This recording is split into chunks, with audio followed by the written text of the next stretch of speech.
नमस्कार दोस्तों, क्या आपने कभी सोचा है कि हर साल हम 15 जनवरी को ही इंडियन आर्मी डे क्यों मनाते हैं? क्या आपको पता है इंडियन आर्मी आज दुनिया की सबसे बड़ी ग्राउंड फोर्स में से एक है।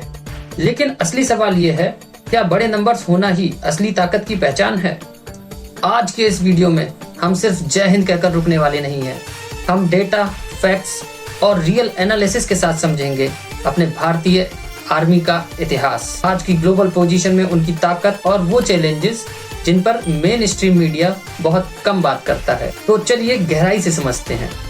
कहानी शुरू होती है आज़ादी के ठीक बाद से। हम 15 अगस्त 1947 को आज़ाद तो हो गए, लेकिन एक कड़वा सच ये था कि इंडियन आर्मी की कमान तब भी एक ब्रिटिश आर्मी ऑफिसर के हाथ में थी, जनरल सर फ्रांसिस बुचर। फिर आता है 15 जनवरी 1949, एक ऐसा ऐतिहासिक दिन जब पहली बार किसी भारतीय के रूप में फील्ड मार्शल के.एम. करियप्पा ने इंडियन आर्मी की कमान संभाली। दोस्तों, ये सिर्फ एक पोस्ट ट्रांसफर नहीं था, ये पूरी दुनिया के लिए एक संदेश था। अब भारत अपनी सुरक्षा खुद संभालेगा और इसी वजह से हर साल 15 जनवरी को इंडियन आर्मी डे मनाया जाता है।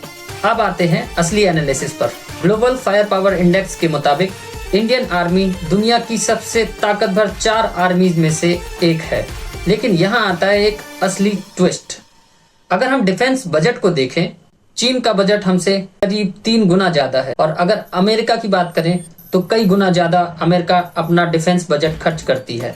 फिर भी मिलिट्री एक्सपर्ट्स मानते हैं कि एक चीज में इंडियन आर्मी का कोई मुकाबला नहीं, माउंटेन वॉरफेयर एक्सपीरियंस। चाहे कारगिल की पहाड़ियां हो, गलवान वैली हो या सियाचिन ग्लेशियर हो, हमारे जवानों ने बार बार साबित किया है कि हाई एल्टीट्यूड वॉर सिर्फ हथियारों से नहीं बल्कि हिम्मत और ट्रेनिंग से जीता जाता है। लेकिन यहाँ एक बड़ा सवाल उठता है, आज भी हमारे ज्यादातर मॉडर्न हथियार रूस, फ्रांस और अमेरिका जैसे देशों से आते हैं। तो क्या मेक इन इंडिया सच में डिफेंस सेक्टर में मजबूत हो रहा है, या हम बस विदेशी टेक्नोलॉजीज को असेंबल कर रहे हैं? अब थोड़ा नंबर से हटकर दिल की बात करते हैं। 1999 कारगिल वॉर। एक 24 साल का नौजवान कैप्टन विक्रम बत्रा, मिशन था .5140 को दुश्मनों से वापस लेना। सोच के देखिए, ऊपर पहाड़ी पर दुश्मन मशीन गन के साथ तैनात और नीचे हमारे जवान खड़ी चढ़ाई चढ़ रहे हैं। फिर भी विक्रम बत्रा और उनकी टीम ने वो चोटी जीत ली। और जब उनसे पूछा गया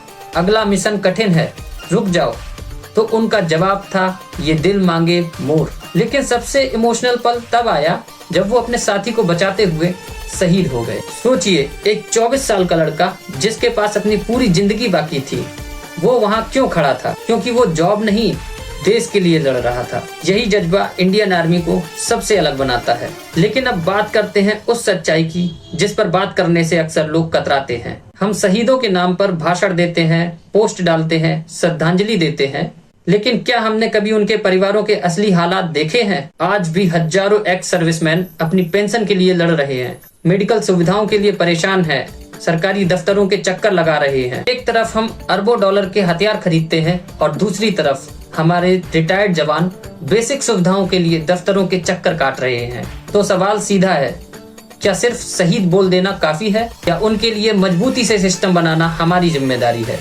दोस्तों, आने वाली लड़ाइयाँ बदल चुकी हैं। आज के दौर में जंग सिर्फ बंदूकों से नहीं लड़ी जाएगी। अब दौर है cyber warfare, artificial intelligence, drones, autonomous weapons. Indian army भी अब इन सब पर काम कर रही है। Integrated battle groups, AI based surveillance, drone technology.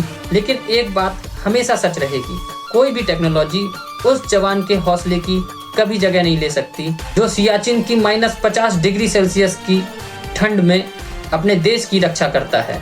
तो दोस्तों, आर्मी डे सिर्फ परेड देखने का दिन नहीं है, ये दिन है आत्मचिंतन का, सोचने का कि हम अपनी आर्मी को और आत्मनिर्भर कैसे बनाएं, जवानों की जिंदगी और सुरक्षित कैसे करें, रिटायर्ड सैनिकों को बेहतर सम्मान कैसे दें।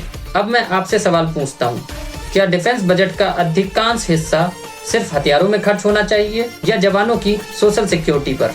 नीचे कमेंट बॉक्स में जरूर बताइए। अगर ये वीडियो आपको इन्फॉर्मेटिव लगा हो तो इसे शेयर जरूर कीजिएगा, ताकि लोग सिर्फ सेलिब्रेट ना करें, वो एजुकेट भी हो। मिलते हैं अगले वीडियो में। जय हिंद।